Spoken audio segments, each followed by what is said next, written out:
인권연대는 정부나 기업의 지원을 사양하고 오로지 시민의 참여로만 운영하는 100% 순도의 민간 인권단체입니다.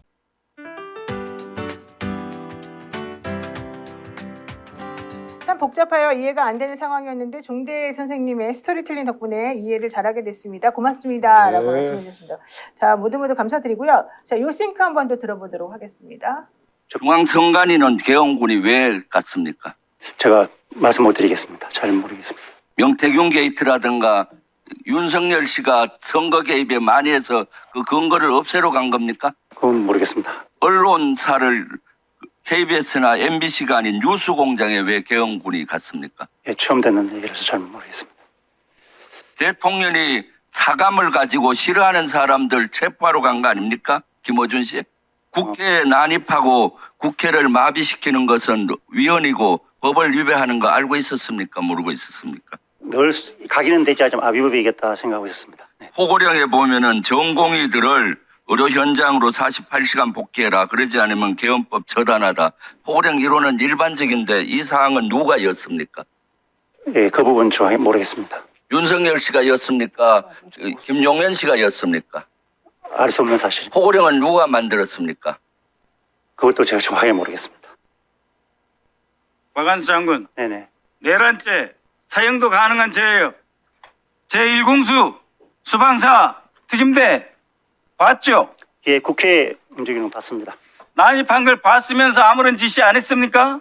난입한 사항은 제가 계엄사령관의 부하고 계엄사령관의 부대예요. 아무런 지시 안 했죠. 결국 아무런 지시를 안 한 것이 내란에 가담한 겁니다. 그러면은 박한수 장군은 계엄령에 이용당한 겁니까? 육군총장으로서? 아닙니다. 저는 명령을 받고 정상적으로 임무 수행하였습니다. 정상적으로 무슨 임무를 수행했어요? 예, 부대 파견도 안 했고 몰랐고 TV로 보면서까지 철수 명령도 안 했잖아요. 네. 트루스님 응원 감사드리고요. 지금 어쨌든 박선원 의원의 질의에 대해서 박한수 총장이 좀 난감해하는 모습이긴 한데 이런 식의 태도는 무엇을 의미하는 겁니까? 박한수 총장의 저 태도는. 자, 포고령을 본 적이 없다. 내용을 네. 잘 모른다. 자기는 하나도 모른다는 그 거거든요. 본인 이름으로 나왔잖아요. 네. 그럼 읽어보지도 않았다? 자, 이거 어떻게 됩니까? 읽어봤다 그랬고 사인했다 그랬어요. 그런데 근데 왜 누가 만든지를 저렇게 몰라요? 대답을 하죠? 그건 이제 장관이 다 법적 검토 거친 거다. 이러니까 그 말 믿고 사인했다 그랬어요. 말도 안 돼. 그렇게 무책임하게. 내용도 안 보고요. 자기 이름으로 내용 나가는 봤지. 건데. 그런데 왜 저렇게 대답하죠? 다 검토 거쳤다고 장관이 본인도 지금 찍어놓으니까. 이제 발백입니까? 내가 한 거 없다라고 아니 게다가 도망가는 시키는 거예요? 자기는 명령에만 따랐다 이게 말이 됩니까? 저는 내용이 완전히 이상해요. 아니 지금 제가 이게 지휘 체계에 안 맞는다고 얘기를 드리는 건데 참요. 그때 초기 상황에서 장관한테 완전히 의지하고 종속돼 있었습니다. 이 양반이. 이거는 계엄 사령관이 아니라 장관의 보좌관 같은 지금 그러니까요. 상황이 돼버린 거예요. 아까 김민석 의원이 그게 잘못됐다고 얘기하는 거죠. 자, 자. 그래서 이제 이 사람이 아무것도 모른다. 자, 계엄군이 어디에 파견됐는지도 모른다. 뉴스공장에 간 사실도 모른다. 중앙선관위에 간 건 알고 있습니까? 그러면? 자, 그러니까 이걸 한번 보죠. 계엄 사령관으로 임명받기 전에 부대 출동이 먼저 시작됐다고. 그러면 모를 수 있지. 네. 자기가 명령한 게 아니니까. 그리고 부대를 출동시킨 거는 김용현 장관이라고 지금 명확해져 가고 있죠. 네. 그렇다면 출동한 것 자체는 모를 수도 있는 거지. 예. 모를 수도 있는데 그 다음이 문제가 되는 거예요. 이제 그 국회가 의결을 하고 나서도 저 병력이 계속 그 국회에 남아 있었잖아요. 그러니까 1시에 국회가 계엄 해제 결의안을 통과시켰으면 네. 이때부터는 자기 상황 판단이 되는 거죠. 그러면은 이런 상태에서는 어떻게 출동을 해야 되는 걸 철회시킬 거냐 말까? 자기가 대통령한테 전화를 해야 되는 거야. 그래가지고 지금 사태가 변경이 돼가지고 이러이러하면 좋겠습니다 하고 자기가 건의해야 되는 거고. 그런데 이제 여기에서 좀 시간이 걸리더라도 마지막 철수 명령은 자기가 내려야 되는 거예요. 근데 지금 이 양반은 자기가 계엄 사령관 될 때 있는 상황은 몰랐다는 건 난 그건 이해가 가. 임명 전에 있었던 거는 출동까지는. 그러면 나중에 1시간, 2시간이 지나서도 그걸 갖다가 계속 김용현이 하고 있었다는 거 이건 뭡니까? 그러니까 핫바지를 세워놓고 네. 다른 데서 다 지휘를 한 거 아니에요. 다른 데서. 포고령은 그냥 대충 넘어간 거고. 네, 가 대표님이 민주당 부정선거를 몰아가면 진짜 70% 국민들 가만히 안 있습니다. 국민들 안 믿습니다. 이 말씀 해주셨는데, 근데 박한수 육군참모총장이 그래도 결기가 있는 군인으로 이렇게 굉장히 신망이 많았다면서요. 그거 혹시 들어보셨습니까? 윤라인에 충성 맹세하는 사람이라고 전 들었는데요. 그런가요? 저는 네. 오히려 부성찬 의원이 질의할 때 당신이 어떻게 평가받고 있는 사람인가. 개인적으로는 아는 사이. 예. 자, 그러니까 나쁜 평은 아니에요.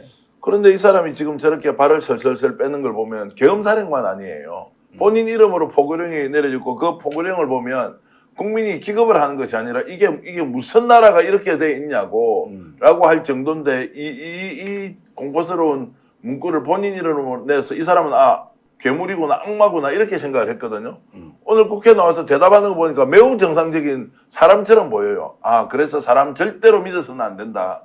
저런 얼굴을 하고도 이런 극악무도한 반란을 획책은 아니지만 실행을 할 수 있는 사람이었구나라는 경각심을 꼭 가져야 한다는 생각이 들었습니다. 그러니까 저분은 저 서명을 한 책임에서 벗어날 수가 없어요. 아니, 다 어쨌든 일단 본인이 이름으로 책임을 나간 져야 되는 게 포고령이기 분명하죠. 때문에 그거는 벗어날 수가 없어요. 자, 아까 우리가 그 조은희 의원이 질문하는 것도 여러분이 좀 들으셨습니다만은 저는 나경원 의원이 오전 국회에서 열린 비공개 의원총회에서 이런 얘기를 했답니다. 윤 대통령에 대한 탄핵의 부당성을 알리기 위해서 공개 의총을 하자 이렇게 제안을 했답니다. 그랬더니 같은 당에 있는 국민의힘 의원들조차도 그게 무슨 소리냐, 이거 오히려 역풍분다, 이제 이런 얘기를 했다는 거거든요.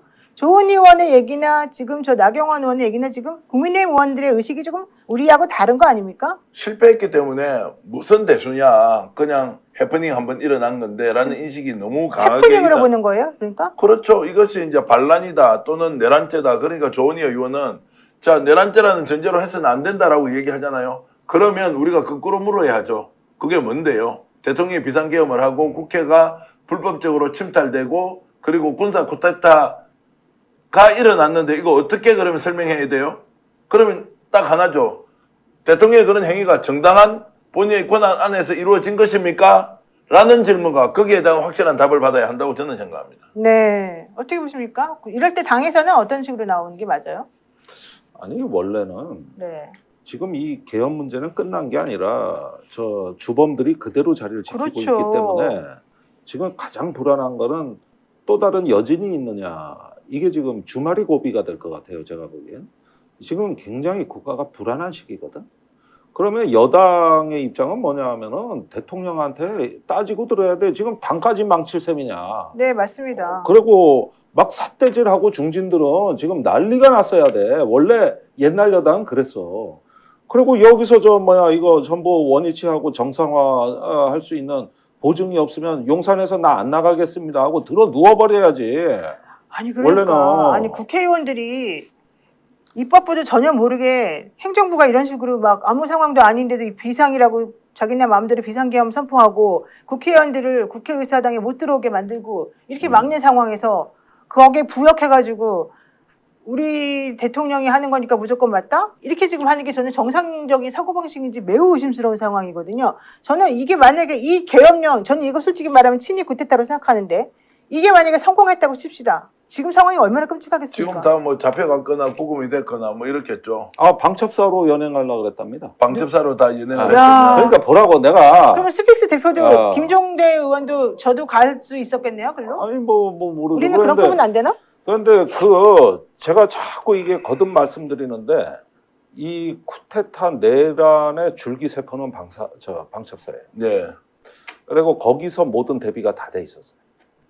다 돼 있었고 숨겨진 지휘소고 이렇게 지금 인식을 해야 되는데 오늘 국방위에서 그 질문이 안 나왔다는 건 내가 너무 실망스럽다. 이게 어떻게 장관이 그런 그 많은 지시를 할 수 있었을까? 그렇죠. 이 비밀을 결국 못 푸는 건데 단서라도 건졌어야지. 그리고 계속 그냥 계엄사령관만 들들 볶는 거야. 이게 조금 내가 보기엔 소모적이에요. 지금은 진실이 필요한 순간입니다. 어쨌든 우리는 그걸 원해요. 그러면서 이제 그 다음에 안 되면은 기무사로 쳐들어갔었어야지. 저 방첩사로. 쳐들어갔었어야지 지금. 그래서 이제 지금은 계속 진행형이다. 절대 끝난 게 아니다. 끝난 게 아니에요. 내가 누누이 말씀드립니다.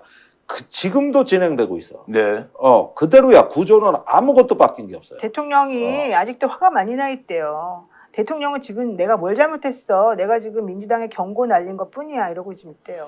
아니 완전히 미쳤다니까. 그러니까 나는 어쩌면은 저번에 3일날 계엄 선포됐을 때보다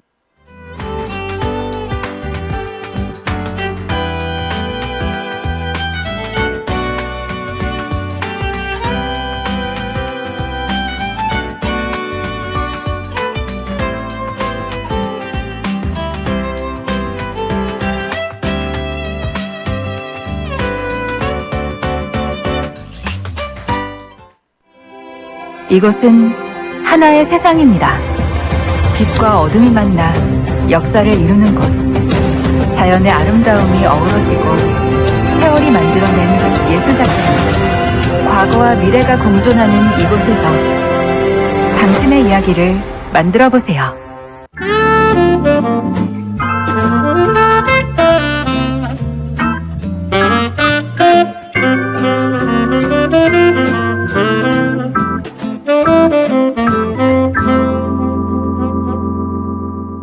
연말 모임 어디서 할까? 대구 경성 한우 강력하게 추천합니다. 최고급 한우 모듬구이 9,900원, 갈비살 등심 11,900원, 역대급 초가성비로 즐길 수 있습니다. 10인석, 20인석, 50인석, 150인석까지 친구, 가족, 회사 모임, 우리끼리 프라이빗한 공간까지 제공됩니다. 주차 120대 053-573-8900 지금 바로 예약하세요. 앰플병 한 병에 야생 산양 산삼 한 뿌리분의 사포닌을 담았습니다. 태백산맥 기운으로 자라난 야생 산양 산삼. 강원도 700고지 야생산에서 10만이의 정성으로 한 뿌리 한 뿌리를 캐낸 후 첨단 사포닌 최적화 공법을 적용하여 과학화했습니다. 특별한 선물 산삼 순액.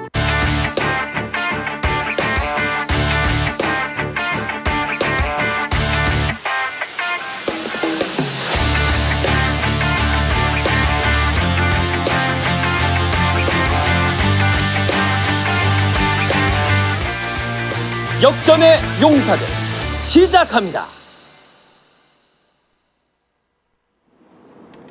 네, 여러분 안녕하세요. 대한민국 최고의 방송 스픽스에서 역전의 용사들이 돌아왔습니다. 오!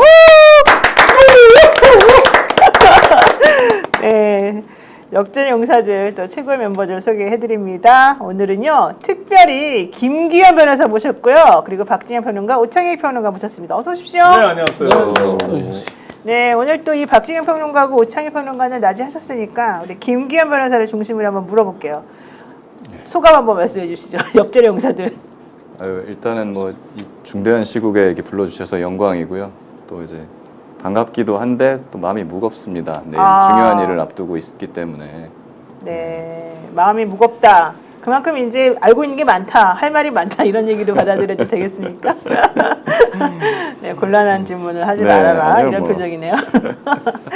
자, 오늘 역전 용사들은요, 사실은 대통령 탄핵 결정 D-1 이어서 저희들이 되게 진지하고 아주 진중한 마음으로 이 방송을 준비했고 그리고 또 할 것이다 이런 말씀을 여러분들한테 드리고요. 국민의힘이 지금 급격하게 요동치고 있다. 이 주제를 한번 먼저 말씀을 나눠보도록 하겠습니다. 박진영 평론가님, 제일 정보를 많이 가지고 계시고 또 현장에서도 정확한 정보들을 많이 빼내오시는 걸로 알고 있는데 솔직히 한번 말해봅시다. 국민의힘 지금 어떻습니까? 내부 사정이? 생각보다 단일 대우처럼 돼 있습니다. 단일 대우예요? 네, 친윤들하고 그다음에 범주류들이 아직도 흩어지지 않고 있다. 뭐 이렇게 판단이 되고요. 다만 그 계엄 해제 때 17표 찍은 사람, 18표 찍은 사람들, 네. 이 사람들은 쉽게 말하면은 윤석열 입장에서 이미 자기를 배신한 사람들입니다. 그렇죠. 윤석열의 권력이 되살아나고 공권력을 다시 행사하는 상황이 된다면 이 사람들은 무사하지 못할 것이라는 생각을 하게 될 겁니다. 결국 이 사람들은 탄핵 열차에 이미 한 발을 올려놨기 때문에 저는 8석 이상은 나올 거다 그렇게 예측을 하고 있습니다. 저도 이 말씀이 매우 가능성이 높은 분석이라고 생각하는데 솔직히 말하면 윤석열 대통령은 조금 뭐랄까 배신자를 용납하지 않는다. 이게 박근혜 전 대통령이 배신자를 용납하지 않는 거하고는 또 다른 의미에서 아주 집요하고 이제 제 표현입니다만 끔찍한 방법으로 끝장을 낸다고 제가 사실 들었어요. 본인이 한번 이제 찍은 사람이거나 한번 내가 이제 잡으려면, 그러니까 물론 안 그러고 조금 뭐 대범하게 보이는 면도 있지만은 또 실질적으로 한번 딱 뭘 잡으면 절대 놓지 않는 그런 것도 있다고 제가 들었는데, 예컨대 한동훈 대표한테 열받은 것도 사실은 자기를 배신했다 이제 이런 게 되게 커서 이번에 이게 좀 계기가 됐다고는 말이 있었는데, 한동훈 대표와 같은 대열에 서가지고 자기를 배신한 사람으로 18명을 찍은 거라고 저는 이번에 보이거든요. 그렇다면 사실 이분들 입장에서는 내가 여기에 대해서 뭐 대통령 탄핵 오케이 안 한다 하더라도 이미 난 찍힌 몸 이렇게 생각할 수 있는 거죠. 아니, 그러니까 배신이라는 게 신의를 저버렸다는 건데 저는 한동훈 씨가 윤석열에게 어떤 신의를 배신했는지 잘 모르겠어요. 사실 그러긴 하죠, 우리 뭐 입장에서. 오랜 근무연으로 잘 지내다가 약간의 정치적 견해의 차이 뭐 정도 아니었을까? 총선 때 대통령의 지지율이 워낙 낮으니까 윤석열과 그 부인 김건희에 대해서 좀 부정적인 얘기를 한동훈 측근이 했다. 뭐 이 정도 말고 네. 배신이라고 간주할 만한 게 없죠. 이준석은 윤석열을 배신했나요?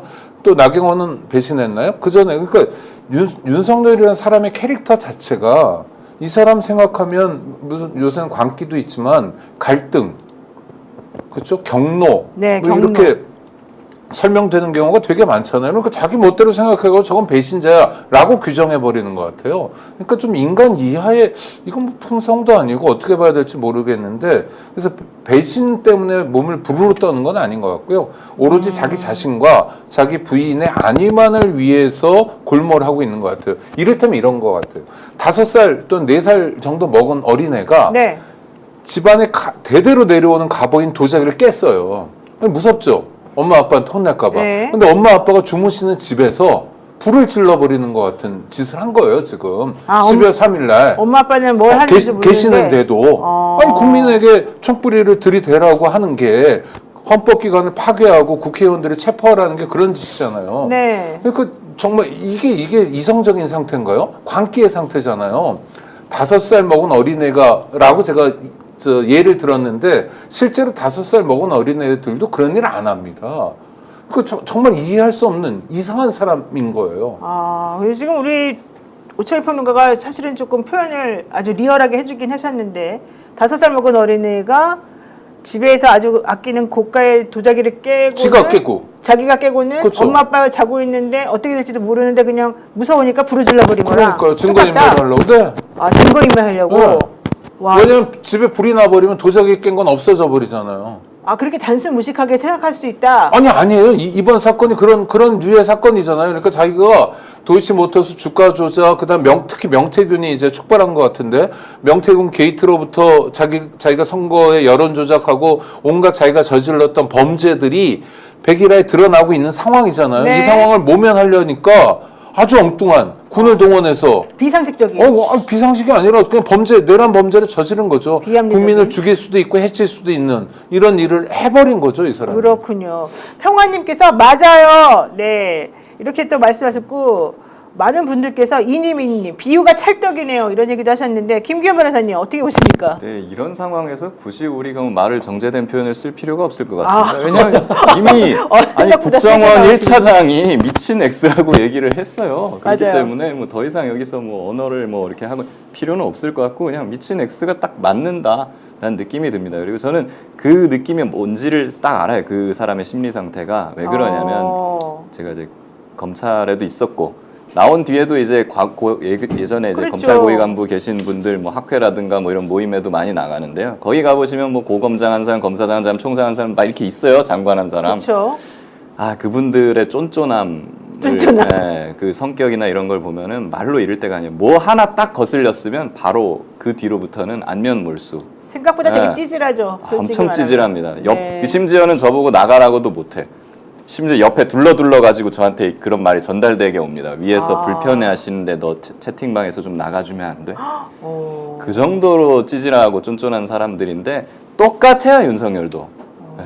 딱 그겁니다, 지금. 야, 우리 점잖은 김기현 변호사가 저렇게 표현할 줄은 제가 진짜 미처 몰랐고요. 박한승님, 빙고 정답입니다. 최승아님, 요새 5살짜리도 겁나 똑똑합니다. 호시의행님, 엄마 지갑에 손댔다가 들켜서 불 지른 꼴입니다. 부산 시민님, 보수들도 멘붕 중입니다. 정말 다 똑같은 말씀들을 하고 계십니다. 내 인생 마지막 시험님 생방송 맞나요? 그러셨는데 맞습니다. 항상 8시 10분에는 생방송 합니다. 주중에는. 자, 중요한 거 국민의힘 어쨌든 지금 그런 상황에 대해서는 이제 대통령의 상황을 설명을 해주신 것이고 국민의힘은 한동훈 씨의 변화가 중요한 거죠. 왜냐하면 계엄군들이 들이닥쳐서 한동훈을 체포하려고 그랬고 그래서 과천에 있는 옛날에 보안사, 그 다음엔 기무사, 그 다음에 지금 방첩사라고 부르는 곳에 가서 구금을 하려고 그랬고 네. 구금이라는 게 뭡니까? 온갖 가혹행위, 온갖 뭐 폭행 등이 수반될 텐데 네. 그걸 알게 됐잖아요. 그러면 한동훈 입장에서는 선택의 폭이 확 줄어든 거예요. 아니 자기가 아무런 범죄를 저지르지 않았는데 계엄군에 의해서 체포될 뻔한 상황에서 그렇죠. 자기가 선택할 수 있는 게 뭐 있어요? 그러니까 공적 영역에서 정치를 계속 해 나간다면 적어도 자기는 지킬 수 있어야 하거든요. 네. 그러니까 뭐 탄핵에 동참하는 건 아주 자연스러운 기결이죠. 다만 이게 국민을 생각해서 좀 국가의 안위를 위해서 하는 것 같아 보이지 않고 자기가 살기 위한 방법을 하나 찾은 것 같아서 아쉽긴 하지만 그래도 늦게라도 이성을 되찾는 것 같아서 다행인 것 같습니다. 네, 정우님께서 요즘 진영형이 제일 잘한다 이렇게 얘기하셨고요. 그리고 또 많은 분들께서 정말 이 방법을 찾아가지고 이걸 좀 빨리 해결했으면 좋겠다 이런 얘기 좀 하고 계십니다. 특히 도현 김님 최상병 특검도 다시 해야죠. 조선의 사랑꾼 업무 정지되면 이러셨는데 참 사랑꾼이 이런 식으로 사용되다니 참 특이합니다. 어쨌든 중요한 거는요. 민주당에서는 근데 한동훈 대표의 말을 잘 안 믿는 것 같아요. 이재명 대표도 지금 현재 한동훈 대표가 워낙 그동안 겪어보니 또 내가 언제 그런 말 했어요. 이런 말 할 가능성도 좀 있다. 이런 식으로 말을 하고 있거든요. 개별 접촉하고 있는 걸로 알고 있습니다. 예, 그 한동훈 대표든 국민의힘에서 이 투표할 가능성이 있는 의원이든 개별 접촉에서 지금 숫자를 카운팅하고 있지 않을까 그런 생각이 들고요. 특히 이제 뭐 조경태 의원 같은 경우는 과거 민주당에도 있었잖아요. 그랬죠. 민주당의 다선 중진들하고 이제 친분 관계가 있을 것이고요. 안철수 의원도 마찬가지고요. 특히 이제 다선들을 대상으로 해서 그런 회유 작업이 있을 것 같고요. 초선들은 사실 잘 몰라요. 잘 모르기 때문에 초선들은 한동훈 개냐 아니냐 이런 걸로 따지고 있지 않나라는 생각이 듭니다. 네, 마이크가 조금 고르지 못해서 여러분들께 불편을 끼쳐드렸고요. 지금은 괜찮은지 좀 확인 좀 부탁드리겠습니다. 지금 박진영 평론가 말씀하신 것처럼 사실은 초선 의원들 중심으로 이번 상황에 대해서 좀 이해할 수 없다. 특히 중진 의원들의 태도를 조금 받아들이기 어렵다. 이런 얘기들이 많이 나온다고 합니다. 제가 봤을 때 윤상현 의원이나 나경원 의원 같이 5성급 이런 의원들이 왜 저렇게까지 이상한 행동을 벌이는지 모르겠다. 또 추경호 원내대표 20개 얘기 나온 다음부터 부쩍 이상해졌다. 지금 이런 얘기 계속 나오니까 현실적으로는 그 국민의힘 의원 내부에서도 이렇게 가면은 다 같이 죽겠다는 건데 무슨 짓이냐 이런 소리 하는 속으로만 하는 그런 사람들이 많다고 해요. 저는 그 나경원 의원이든 윤상현 의원 이런 분들에 대해서 한마디 드리고 싶은데요. 우리가 이제 탄핵 트라우마다 이런 이야기 했잖아요. 그거 네. 아니에요. 제가 뭐예요, 봤을 그러면? 때는 캥기는 게 있는 거예요. 이른바 윤석열 정부에서 본인들이 뭔가 약점이 있을 수도 있는데 이런 것들이 다 억눌러져 왔고 표현하자면 윤석열이 봐준 게 있다고 저는 의심하고 있습니다. 봐줬어요? 뭘 봐줘? 예를 들면 추경호 원내대표 같은 경우도 캐비넷? 의혹들이 많이 나오고 있지 않습니까? 그런 게 있을 가능성이 있기 때문에 이 사람들이 저는 윤석열 정부에 끝까지 나라가 개판되더라도 사실은 윤석열 정부가 끝까지 있으라는 것도 아니고요. 이 사람들은 계엄령이 되든 나라가 개판이 되든 어쨌든 제대로 된 검찰권이라든가 수사권이 발동되지 않는 것, 정의롭고 진실을 밝히는 수사권이 발동되지 않는 것, 이것을 원하고 있다는 저는 의심이 듭니다. 네. 자, 한동훈 대표 하루 만에 입장이 바뀐 것에 대해서 한번 들어보고요. 또 그 외에 조경태 의원, 안철수 의원 지금 커밍아웃 했습니다. 한번 싱크 들어보도록 하겠습니다. 저는 어제 준비 없는 혼란으로 인한 국민과 지지자들의 피해를 막기 위해서 이번 탄핵에 대해서는 통과되지 않게 노력하겠다고 말씀드렸습니다만 새로이 드러나고 있는 사실 등을 감안할 때 대한민국과 국민을 지키기 위해서 윤석열 대통령의 조속한 직무 집행 정지가 필요하다고 판단합니다. 네, 그렇습니다. 저는 하루라도 빨리 시간도 더 단축하면 더 좋겠다. 대통령 직무 정지를 빨리 시켜야 된다. 그 속에는 모든 걸 다 담고 있다 이렇게 봅니다. 저는 내일 표결 전까지 윤 대통령께서 퇴진 계획을 밝히기를 바랍니다. 그렇지 않을 경우 저는 탄핵안에 찬성할 수밖에 없음을 밝힙니다. 네, 사실 안철수 의원 같은 경우는 손가락을 지진다 이런 말까지 하면서 대통령에게 힘을 실어줬고 결국 대통령 당선에 큰 역할을 했던 사람이어서 본인에게 좀 더 책임감이 있는 상황이기도 할 것 같습니다. 어떻게 보세요, 김 변호사님? 그러니까 뭐 저분들 입장에서는 당연히 저럴 수밖에 없을 것 같다는 생각이 들고요. 그리고 윤 대통령의 지금 대통령이라 부르고 싶지도 않지만 이제 그 사람의 제일 큰 패착은 왜 여당 대표를 체포 명단에 넣었을까? 그러니까 이상하지 않습니까, 진짜? 네. 그게 이제 전화위복으로 지금 윤석열이라는 사람의 목을 조르고 있다. 저는 그런 생각이 듭니다. 그리고 이제 조경태 의원이나 안철수 의원 같은 경우에는 사실 과거에도 이제 최혜병 특검법이나 김건희 특검법에 대해서 약간 전향적인 모습을 보여주고 있었던 사람이기도 한데 과연 여기에 몇 명이 더 동참을 할지가 내일 이제 좀 관건이고 그러기 위해서 이제 압박을 계속 지금도 해나가야 된다는 그런 게 좀 필요한 것 같습니다. 언론에 보면은 이제 공식적으로 언론에는 지금까지 6명 나왔다 이탈표가 네. 이렇게 나오고 있거든요. 근데 우리가 필요한 거는 8명이기 때문에 좀 더 가열차게 저희가 좀 압박을 해야 될 것 그 같습니다. 조경태 의원 같은 경우에는 육선이지만 민주당의 옛날에 몸을 담았었죠. 근데 이제 그런 것보다도 이분이 이번에 놀랬던 거는 혹은 저렇게 과격하게 자신의 의사를 표현하는 거는 의총에서 그 국민의힘 의원들끼리 있었던 의총에서 나온 얘기 때문에 되게 황당무계했다. 뭐 대통령이 외로워한다. 우리 가서 네, 말벗이라도 너무 충격받았다는 해드리자. 거예요. 네. 네. 저 정도로 국민의힘에 대해서 조경태 의원이 반발하는 건 옛날에 그 민주당 나올 때 그렇죠. 거의 그게 잠깐 데자뷰가 되네요. 그때 왜 나왔던 거예요, 조경태 의원? 친문들이 이제 자기 공천 안 줄 것 같다 이런 생각을 했던 것 같아요. 그리고 지역구 사정도 있는 거 아니에요? 저분이 부산이 지역구기 때문에 말을 갈아타야 좀 오래 갈 수 있다 이렇게 생각했겠죠. 근데 어쨌든 정치적인 판단 능력은 조금 빠른 편으로 제가 좀 알고 있는데. 아우 보통이 넘습니다. 그러니까 6번 연속해 먹죠. 그러니까 당을 17대 때 부산에서 유일하게 민주당 그 당시 이제 열린우리당으로 당선이 됐거든요. 3자 구도에서 당선했는데 그때 이제 기막힌 전략을 써가지고 3자 구도를 지속적으로 유지해서 당선시킨 사람인데요. 그 이른바 이 팽팽 돌아가는 사람입니다. 저는 조경태 의원이 사실은 그때 선거 하실 때 선거 전략 짜는 것도 옆에서 좀 들어보긴 했는데 저는 뭐 감히 따라갈 수가 없는 그 정도 지경이긴 했었습니다. 근데 어쨌든 이번에 조경태 의원이 저렇게 적극적으로 나서서 얘기하는 걸 보더라도 이제 더 이상은 이 난파선에 같이 몸을 담을 수 없다 이렇게 판단하고 있는 것으로 지금 보여요. 일종의 역할 분담으로도 보입니다. 왜냐하면 초선이나 재선 또는 뭐 비례의원들이 저런 얘기를 했을 때 정치적 무게도 실리지 않고요. 또 집중적인 공격을 받을 수 있는데 6선 정도 되면 맵집이 있잖아요. 조경태 의원 정도 되면. 그러니까 그렇죠. 조경태 의원이 앞에서 앞문을 열어버린 겁니다. 그러니까 나는 탄핵으로 간다. 내 뒤에도 여럿 있으니까 하는 거죠. 만약 혼자서 고독한 결단을 하는 거라면 네. 조경태 씨는 저렇게 하지 않았을 가능성이 매우 높고요. 그러니까 친한계 의원이라는 사람들 사이에서 적어도 10 이상 또는 20에 가까운 정도가 의기투합을 하고 의기투합의 결과로서 조경태 의원이 먼저 이야기하고 나머지는 이제 좀 간을 보는. 왜냐면 이분들이 한시냐 간시냐 뭐 이런 얘기를 많이 하잖아요. 한시냐 간시냐. 아니 그러니까 그런 상황인 것 같고요. 네. 그래서 앞문을 튼 것 같아요. 조경태 의원이. 맞습니다. 사실 저 기자들이 물어봤대요. 조경태 의원한테. 뭐 탈당 얘기도 물어봤는데 탈당은 아니다 그런 얘기했고 혼자만 그러고 있는 거냐 물어봤더니 아니다 몇 명의 의원이 더 있다 이런 얘기도 저렇게 했다고 합니다. 자 이번에는요 이재명 대표가 비상계엄 특별성명 발표한 게 있습니다. 그 얘기 한번 들어보겠습니다.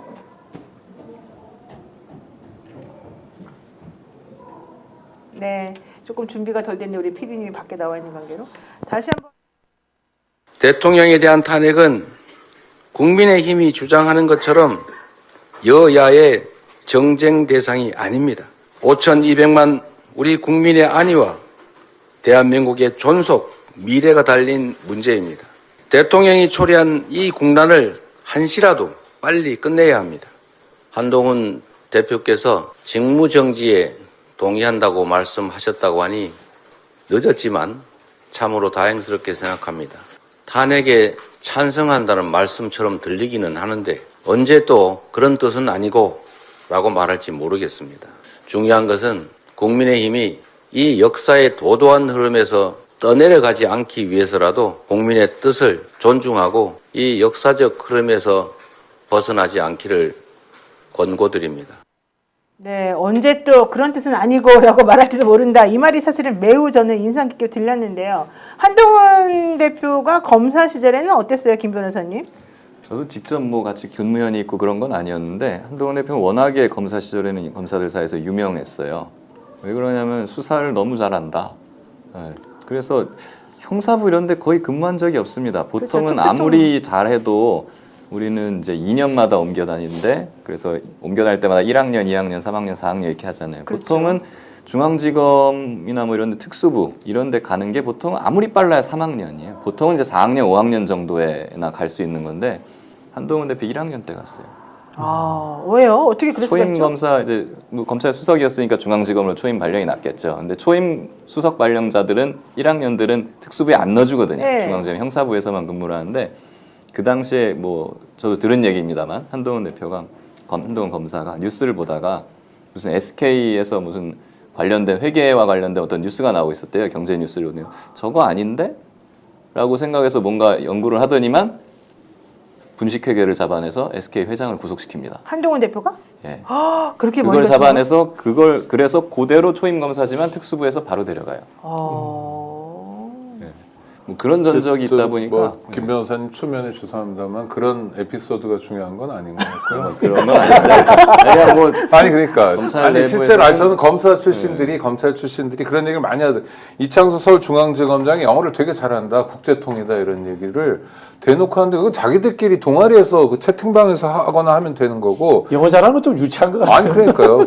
아니, 죄송합니다. 초면에 이런 말씀드려서 한동훈이 아니 뭐 한동훈 검사가 검사 시절에 어땠냐라고 물어보시니까 아니, 그러니까 별로 중요한 얘기가 아니라는 거죠. 전 좀 계속 듣다가 저도 그래요. 네. 듣다가 또 그런 브레이크를 사- 걸어야 될 것 같아서 그런 사람이었고 근데 이제 보면은 그런 거죠. 그런 세상에서만 이제 살아가는 사람들이다 보니까 결국 이제 제가 느끼는 거는 그래요. 그런 세상에서 사는 사람들은 야 이게 뭐 바깥에서 무슨 일이 일어나지는지 이런 거랑 굉장히 뭐 동떨어진 그렇죠. 사고 방식을 네. 이제 갖게 되는 거거든요. 이제 뭐 그렇게 살다가 이제 와서 뭐 정치권에서 약간 우왕좌왕하는 것도 그러니까 그런 거라고 저는 보고 있어요. 그러니까 사실은 이제 그렇게 초임 때부터 특수부에서 자기를 데려갈 정도고 자기가 딱 뭐 하나 들으면은 무슨 말인지 정확히 알아들어가지고 다른 그 기래성 같은 검사 선배들이 찾아내지 못하는 거를 자기가 톡톡 집어가지고 해결해가지고 잘난 사람으로 지금 다 인식이 되어 있는 그런 사람이 결과론적으로는 당대표까지 돼 있는 그런 사람이 대통령으로부터 그 면박을 당하고 그 수모를 당하고 그 모멸을 당했는데도 아직까지도 대통령하고의 관계를 끊어버리지 못하고 혹은 정치적인 판단을 제대로 하지 못하고 우왕좌왕하고 오락가락하는 이 모습이 사실 좀 너무 이상하다는 그게 거거든요. 모범생 컴플렉스라고 해야 될까요? 아, 그런 게 있군요. 이제 판검사들은 어렸을 때부터 1등만 하고 하니까 맨날 칭찬만 듣잖아요. 그렇죠. 바로 그거죠. 그러고 이제 모범생으로 착해야 된다 이런 식으로만 살아오니까 누군가한테 반대를 한다, 반발을 한다, 선생님한테 혼난다 이런 거를 극도로 두려워합니다. 그 맞습니다. 컴플렉스일 거예요. 네. 제가 오늘 좀 넣어야 되겠네요. 해주세요. 무슨 돈을 내는 거야? 아니. 그러니까 저는 이제 그 뭐 댓글에는 왜 우리 귀연이 뭐라고 그러냐 그러고 막 물어보는데 하여튼 그 검찰을 그만둔 사람 특히 고위직일수록 그런 얘기 참 많이 들었어요. 아 내가 변호사가 돼 보니까 새로운 세계를 봤다. 이게 안에 있을 때랑 너무 다르다 이런 얘기를 하는 거예요. 그 이구동성 다 그 얘기만 해요. 맞아요. 근데 그렇게 말하죠. 제2의 인생이라고. 아니 그러니까 안에 있을 때 그 생각을 해야지.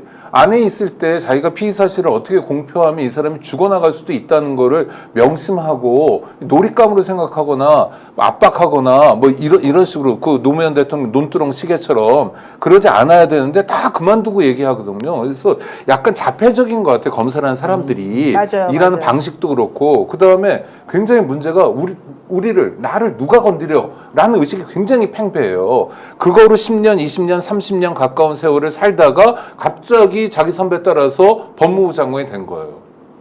행정에 대해서 뭘 합니까?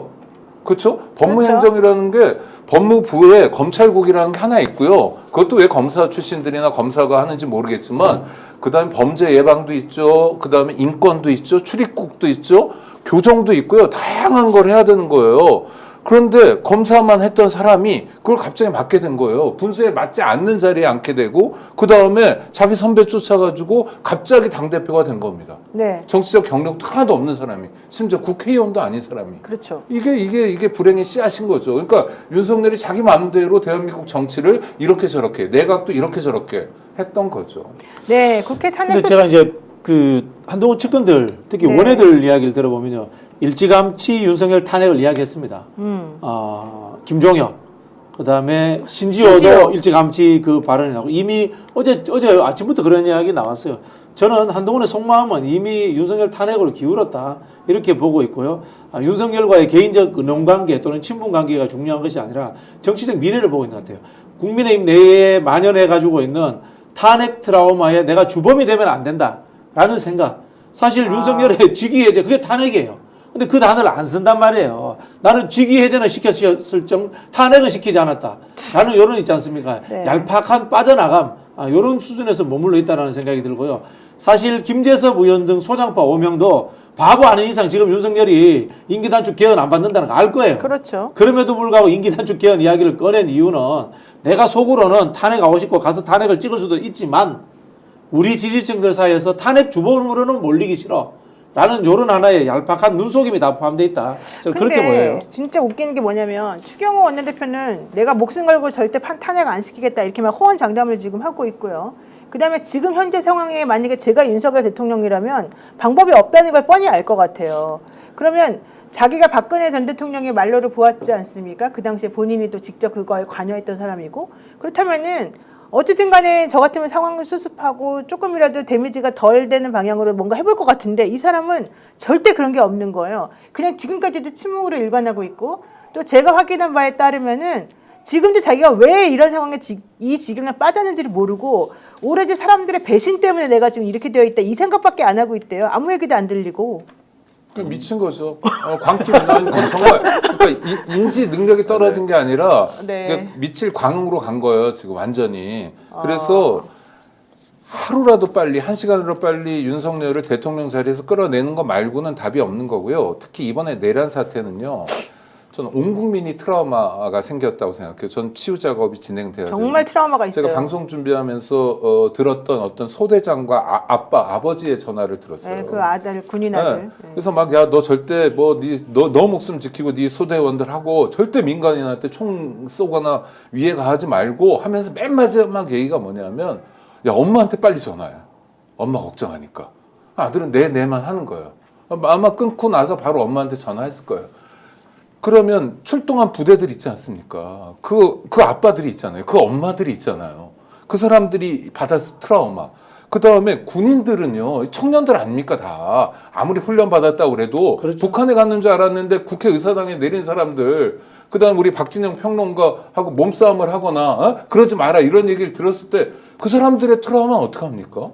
그러니까 이 범죄가 보통 범죄가 아니라 사람들 가슴에 정말 엄청난 상처를 남기는 거예요. 쉽게 치유되지 않아요. 정청래 법사위원장이 계엄이라고 그래가지고 국회 본청을 가는 순간 국회에서 한 얘기예요. 자기 40년 전에 물고문 받았던 게 생각난다. 팬티바람으로 무릎 꿇고 앉아가지고. 그럼 그 정청래가 유력 정치인이 돼도 옛날에 그 트라우마를 간직하고 있는 거죠. 순간 떠오른 거잖아요. 맞습니다. 국민들은, 광주 사람들은, 제주 사람들은 와, 이게 정말 용서할 수 없는 범죄를 저지르고도 아직 그 집단이 반성도 안 하고 그러니까 뉘우치지도 않고. 이번에 저희가 우리 또래들 사실 김기현 변호사는 조금 나이가 조금 더 안지가 안 저는 됐으니까. 역사책에서만 경험을 봤다가 이번에 실제로 경험을 했는데. 그러니까 우리 같은 사람들은 사실은 물론 저도 초등학생이었습니다만은 저보다 조금 더 연배가 있는 분들은 다 이 트라우마가 엄청 심한 거예요. 이 비상계엄의 트라우마가. 그래가지고 그분들은 이게 말도 안 되는 걸 알면서도 그 공포심 때문에 그날 엄청 충격을 받았다는 거고 우리보다 조금 이제 아래에 있는 경험을 잘 안 해본 사람들은 말도 안 돼 이러면서 이제 화가 났다는 거거든요. 반응이 그렇게 두 가지로 나눴다는 거거든요. 그렇죠. 제 또래들도 거의 다 그냥 어이없고 실소가 그렇죠. 나온다, 네, 그 열받는다 상황이었죠. 이게 대부분이었고 물론 이제 저 같은 경우에는 또 제가 버려놓은 짓들이 있었으니까 저는 도망을 갔습니다만. 그렇죠, 도망가야지. 아 도망가셨어요? 저는 무섭더라고요. 네. 저는 무서웠어요. 그래서 도망갔다가 1시간 정도 지나니까 뭔가 좀 이성이 생기면서 괜찮을 것 같다 하면서 국회로 저는 갔죠. 훌륭하네. 국회로 가가지고 거의 경찰들하고 싸우고 뭐 거의 내란에 동조한다는 모 총경하고 말씨름도 하고 그러고 이제 왔죠. 저는 사실 제가 도망가야 된다는 생각을 전혀 못 하고 있었는데 저한테 사람들이 전화해가지고 야 너도 도망가야 돼 정신 좀 차려. 제가 그 장성철 소장한테 전화했어요. 너 도망가라. 왜? 윤석열이 배신자 제일 싫어하는데 아. 당신은 국민의힘에 있다가 나와서 윤석열을 적용했기 때문에 너 아마 1순위, 2순위 될 거다. 제가 그렇게 전화를 했거든요. 교수님 그 국회 앞에서 총경하고 싸울 때 이거 예. 내란에 동조하는 거다 했을 그러니까 때 그 총경은 뭐라고 합니까? 이거예요. 제가 경찰들이 사람들을 들여보내주지 않지 않습니까? 헬기가 저 뒤로 국회로 계속 내리고 있어요. 그때 또 제가 아는 변호사가 정구승 변호사가 국회 본청 안에 있었거든요. 네, 정부에서 들어갔더라고요. 네, 그 안에 먼저 보냈어요. 그러니까 거기에 계엄군이 총을 들고 막 들어오고 있다는 걸 정구승 변호사 알려주는 거예요. 실제로. 그러니까 자기들이 스크럼 짜서 막고 있는데 사람이 부족하다. 그러니까 저는 빨리 와달라. 국회 밖에 이렇게 있는 사람들 데리고 들어가가지고 계엄군을 막아야 되는데 총을 들고 지금 들어오고 있단다. 이건 내란이다. 그러니까는 우리를 터줘라. 라고 저 팀장으로 보이는 분한테 얘기를 했어요. 옷을 딴 걸 입고 있더라고요. 그랬더니 뭐래요? 그랬더니 그 사람이 내란에 동조하겠습니다. 에? 진짜? 이름 적어줘 그랬어요. 그래서 제가 너무 어이가 없어가지고 소속이랑 이름이 어. 누굽니까? 네. 라고 했더니 근데 그게 사진 찍어야 되는데. 땡 기동단장 땡땡땡 총경이다. 이렇게 이름을 밝히더라고요. 오, 그럼도 안 돼요? 야, 그거 아니 저한테 말씀해 주세요. 그러니까 들었는데 그때 너무 정신없고 놀라가지고. 시끄러워갖고 이름이 안 들렸어요. 아. 그러니까 땡 기동단장 총경 땡땡땡 제가 이렇게 들었고 여기서 땡 기동단은 숫자 하나예요. 그거는 그러면 제가 듣기로 서울청의 기동대 5, 중에 6, 7, 8 하나 정도 중에 네네. 하나였어요. 아, 그거는 특정이 되지. 특정이 돼요, 네. 특정이. 그러니까 서울청 제가 기동대, 어이가 없어갖고 예. 기동 본부가 있죠. 그래놓고 지금 총을 들고 지금 국회의원을 끌어내려고 하고 있는데 지금 이게 말이 되느냐 했더니 우리 총 없는데요? 누가 총 들고 있어요? 너무 뻔뻔하다. 이러는 거예요. 아니 김 변호사님은 얼굴이 알려진 분이잖아요. 그러니까 근데 제가 그때 무서워가지고 마스크를 쓰고 있긴 했는데 그게 중요한 게 아니라. 예. 아니 그러니까 그래가지고 이제 그러니까는 총 아무도 없어요. 총 누가 들고 있을까? 저 안에 있는 계엄군들이 지금 총을 들고 진입하고 있다라고 가서 말하니까. 부하본에서 확인을 해봐라. 그러니까 확인할게요 하더니 아무것도 안 해요. 빈정거리고 있는 근데 거네. 이 이야기는 저는 굉장히 중요한 게요. 되게 중요하죠. 현장에 출동했던 이 계엄군이라든가 경찰들 중에 지휘관급들은 저는 방조 내지는 동조로 다 처벌해야 된다고 봐요. 맞아요. 특히 이제 그 총경은 반드시 찾아야 돼요. 그 정도 찾아야 돼요, 되면 진짜 찾아야 총경이면 돼요. 보이시지 않습니까? 저는 제가 11시가 안 돼서 들어갔어요. 그 서문으로 들어갔는데 그때는 아직 제대로 경비가 안 네, 돼 있을 맞아요. 때야. 가니까 안기령 부대 대변인은 못 들어가서 막 싸우고 있더라고. 그래서 제가 이제 들어가서 여기 지휘관 나오세요. 이렇게 하니까 지휘관은 없고 뭐 어쩌고 그러더라고요. 그러면 책임자 누구야? 서로 빼는 거야. 슬슬 빼더라고. 그래서 내가 계엄령에 의해서도 국회를 막지는 못하게 되었습니다. 계엄법 아세요? 이거 막는 사람 나중에 전부 다 이거 내란죄가 될 수 있어요. 이렇게 이야기를 했어요. 그리고 안기령 대변인, 당의 대변인 얼굴을 다 하는데 왜 안 들어보내주냐고. 그치. 네. 그러면서 이제 안 대변인 들어갑시다. 그러면 들어갔어요. 들어갔는데 이야기가 중요한 게 아니고 네. 안에 들어왔던 아까도 이야기했잖아요. 있지 않습니까? 군인들은 진압을 제대로 안 하려고 굉장히 노력을 한 거예요. 맞아요. 실제로. 근데 이 밖에 있던 군인들도 제대로 진압을 안 했단 말이에요. 일부 말씀하신 것처럼 그런 지휘관들은 또 다른 케이스 영향제. 그런 사람들이 있었어요. 있었는데, 그게 제가 봤을 때는 이른바 이제 라인인 것 같아요.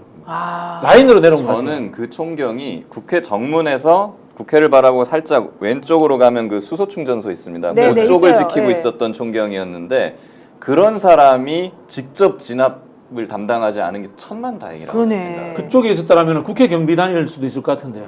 그쪽이랑도 관련이 있는 것 같아요. 근데 자기는 기동단장이라고 했어요. 기동대가 계속 투입되는 상황이었고요. 10시 이후에 계속. 그러니까 아마 기동대 중에 하나인 것 같고 실제로 고위직 지휘관들은 이른바 라인인 사람들만 온 거예요. 예를 들면 서울청장이 찍어서 얘는 믿을만하니까 얘를 기동대로 보내. 이렇게 해서 그 총경 정도일 가능성이 있고요. 그다음에 현장에 왔는 대대장급들, 연대장급들 정도도 제가 봤을 때는 수방사령관이 봤을 때 얘는 내 사람이야 이렇게 해서 보냈을 수도 있어요.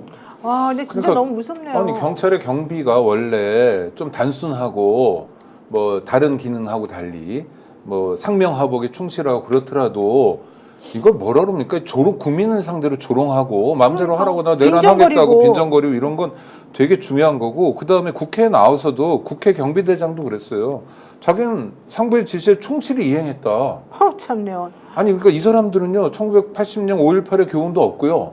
2차 대전 홀로코스트의 교훈도 없고요. 어떠한 역사적 교훈도 없고요. 네. 그다음에 헌법과 법률에 대한 기본적인 이해도 없고요. 이런 괴물들이 그 사람 처벌돼야 된다고. 아니, 그러니까요. 그러니까요. 그 정도 고위직이 되려면 헌법이라든가 계엄령에 대한 최소한의 이해가 있었어야죠. 아니 그 미쳤나 내란죄 봐. 중요 임무 종사자로 정말 다 처벌해야 돼요. 처벌해야 됩니다. 정말 다 미쳤나 봐요. 난 다 솔직히 패가망신하는 거를 이참에 제대로 보여줘야 된다고 맞습니다, 저는 생각을 맞습니다. 해요. 재발 방지를 위해서라도. 네. 아니, 예, 근데- 윤석열이 이런 이야기를 했대요. 군이 내 말을 잘 안 들었다. 그 얘기를 했대요. 네, 그 이야기를 했고요. 사실 저기 그래서 뭐- 실패했다고 생각한대요. 그렇죠. 김용현도 무슨 이야기를 하냐면 중과부적이었다. 네. 즉 자기 라인에 의해서 믿을 만한 군병력 숫자만큼 동원하지 못했다. 이런 이야기를 하는 건데 아직도 전혀 뉘우침이 없고요. 그리고 윤석열이 오늘 오려고 했잖아요. 국회에 오려고 했는데 그때 어떤 일이 벌어졌냐면은 이 국회의장실에서 오다를 내려가지고 국회 이 앞마당하고 뒤에 운동장에다가 차량을 엄청나게 댔어요. 헬기 못 그게 군용 헬기가 아니고요. 아까 우리 계엄령 이야기, 제2계엄령 이야기 나왔잖아요. 군용 헬기가 아니고 윤석열이 청와대 대통령실 경호실 직원들을 다 데리고 헬기 타고 올 수도 있다라는 가정을 냈던 거예요. 왜? 그분들은 무장되어 있거든. 그렇지. 무장되어 있거든. 국회에도 경위가 있고 방어가 있지만 이 사람들은 무장이 안 돼 있어요. 자, 어쨌든 윤 대통령은 지금 현재 뭐가 문제인지를 잘 모르는 상태인 데다가 플랜 B를 생각하자라고 하는 직원들의 요구가 있었어도 전혀 반응하지 않고 있다고 얘기를 하고 있고요. 지금 뭐 속보로는 관저로 뭔가 이상한 대형 버스들이 계속 들어가고 있다 뭐 이런 얘기가 지금 나오고 있어서 뭔가가 내부적으로 지금 이상하게 다이나믹하게 돌아가고 있는 거 아니냐라는 지금 의심이 지금 되는 상황입니다. 지금 많은 분들께서 수방사 쪽으로 헬기가 15대 정도 날아간다는 얘기가 계속 올라옵니다. 대형 버스가 관저에 들어갔다가 나왔다는 얘기가 나옵니다. 도대체 왜 대형 버스가 들어가는지 모르겠습니다. 뭐 이런 얘기 지금 나오고요. 김건희 도망가기 전에 체포해야 됩니다. 이런 얘기까지 지금 나오고 있는 중이에요. 사실은 상당히 뭔가 우리가 모르는 걱정하는 내용들이 지금 나오고 있는 거냐 이런 얘기들이 기사는 나옵니다만 없고요. 아무것도 나온 건 없습니다. 지금 이제 수방사령관은 그 자리에서 네. 다른 자리로 임시 보직 변경이 있습니다. 그래서 어제 이제 계엄군으로 침투했던 그 수방사령관은 그 자리에 없습니다. 네. 네. 어쨌든 저희들도 한번 제보가 들어오는 대로 혹은 소식이 들어오는 대로 여러분들께 알려드릴 예정이긴 합니다만은 지금 혹시 이제 유언비어 같은 게 있으면은 너무 그런 거에 현혹되지는 마시고 좀 정확한 내용을 좀 안 다음에 다시 얘기를 한번 저희가 드리는 것으로 하겠습니다. 그다음에 그 내란에 가담했던 군인들 있잖아요. 네. 만약 형사처벌을 받지 못하면 어떻게 되냐면 뭐 본인이 받는 그 아주 좋은 연금도 계속 받고 특히 네. 국립묘지 안장됩니다. 현충원에. 아이고 그럼 큰일 나죠. 그러니까 국립묘지 안장 대상이 국립묘지법이 이상하게 돼 있어서 군에서 20년 이상 근속하면 누구나 현충원에 가요. 댓글만 달았던 사람도 10년 근속하면 이제 호국원에 가는 거거든요. 네. 근데 뭐 장군들 이런 사람들 다 김용현도 마찬가지예요. 20년 이상 근속했으니까 현충원에 가요. 이 서울은 다 차가지고 이제 대전으로 가게 되는데 네. 그냥 국민의 혈세로 네. 그 사람 사후까지 보장해 드려야 되는 거예요. 정말 꼭 처벌해야 될 이유가 여기에도 또 있습니다. 그렇습니다. 절대 안 되고 무조건 못 도망가게 막아야 되는 게 예전 네. 국정농단 때 그때 기무사령관 조현천 해외로 도망가가지고 그러니까요. 몇 년 동안 못 왔잖아요. 그런 일이 또 발생하면은 안 되죠. 일단은 전부 다 출국 금지시키고 다 잡아야 되는데 저는 여기서 좀 어떻게 보면 묘책이랄까 그런 게 하나 생각이 나더라고요. 네, 뭐예요? 지금 경찰과 검찰이 동시에 지금 수사를 개시를 했습니다. 네, 지금 서로 약간 좀 경쟁적으로 하려는 것 같아요. 예, 이제는. 보면은 이제 결국에는 경찰이 먼저 체포되냐, 검찰이 먼저 체포되냐 이걸 것 같은데 경찰청장이 계엄에 가담을 했어요. 맞아요. 네, 그 나쁜 경찰이 사람이에요. 수사하기 좀 그렇죠. 네. 검찰이 경찰청장을 체포를 해야 됩니다. 지금 그래서 핸드폰 없애버려. 압수수색했어요. 네. 네. 그리고 법무부 장관 검찰을 지휘하잖아요. 그거는 경찰이 법무부 장관을 체포를 해야 됩니다. 아싸, 서로가 제일 좋은 서로의 국수관에서. 서로가 서로가 서로의 네, 서로가. 머리를 날려주고 그 다음에 협력해가지고 빨리 잡아들여야 된다. 이렇게 네, 생각합니다. 맞습니다. 자, 나경원 의원 중진 간담회가 끝난 다음에 조금 더 상황과 진실을 파악해봐야 될 때이다. 이미 당론은 탄핵 반대로 정해져 있는데 왜 그러냐라고 하면서 한동훈 대표가 얘기하고 있는 뭐 직무 집행 정지와 관련된 내용에 대해서는 일축을 해버렸다고 하죠. 윤상현 의원 비상계엄 사태에 대해서는 책임이 따라야 하지만 충분한 조사가 안 된 상태 아니냐. 야당의 주장에 부화내동해서는 안 된다. 한 대표가 주장한 정치인 체포 지시가 100% 맞다고 하더라도 바로 탄핵으로 이어져서 되겠느냐. 이재명에게 정권을 헌납하고 싶으냐. 이런 얘기를 했다고 합니다. 김기현 의원 자신의 SNS에 글을 올렸답니다. 한 대표의 말을 듣고 귀를 의심했다. 이재명 대표 발언이 아니지 헷갈릴 지경이었다. 이렇게 비꼬면서 당론을 정할 때는 대표와 상의해라고 하더니 정작 이 엄청난 결정을 내릴 때는 당원 당규를 위반하고 혼자 서신하냐 이렇게 욕을 했다고 하는데요. 참내원. 자기네들이 당론 정할 때는 박수로 그냥 끝내고 말하지 않았습니까? 원내대표 혼자서 얘기하고. 어이가 없는 것이 저는 좀 이분들은 지금 이 판단을 못하는 논리가 것 전 같아요. 제일 마음에 안 들어요. 이재명 대표에게 정권을 헌납할 수 없으니까 네. 탄핵을 하면 안 된다? 이게 무슨 소리예요? 그러니까요. 우리나라 민주공화국이고 내란죄 지금 피의자를 탄핵시키고 나면은 다음 선거로 대통령을 정하게 되어 있습니다. 이재명 대표가 자동적으로 대통령 되는 거 그것도 아니거든요. 아니죠, 당연히. 본인들이 그러면 자기들 원하는 사람한테 투표를 하면 되는 거고 네. 그랬을 때 지들이 원하는 후보가 안 되면 그게 민주주의인 거예요. 그렇죠. 근데 그게 싫다 그래가지고 자기가 지금 내란 피의자를 지금 대통령 자리에 계속 앉혀놓겠다? 네. 더 이상 그 민주주의자라고 볼 수도 없고 그 사람들은 우리 공화국의 적입니다. 맞습니다. 제가 이 사람들을 한번 분석을 해봤습니다. 이 사람들이 하면 누굴 말하는 아까 겁니까? 말씀드린 세 사람. 윤상현, 나경원, 김기현, 땅기현, 땅기현. 한바상현, 빠루경원 그러네. 다 이유가 있지 않을까요? 아, 저는 그렇게 의심해 봅니다. 그게 바로 캐비넷이라는 얘기죠, 지금. 솔직히 말하면. 그러니까 그렇게 걸릴 만한 것들이 있는데 대통령을 비호함으로 인해서 본인들의 죄를 사하여 줌을 뭐 이런 거 아닌가. 나경원 의원은 한동훈 대표가 조용히 부르면 어떨까요? 조용히 불러서 빠루 때 저한테 전화하셨죠? 한번 하면은 바꿀 수 있지 않을까요? 그때 한번 화냈잖아요. 네. 내가 야비하다. 그런 말을 왜 떠드냐 이러면서 화를 낸 기억이 있습니다.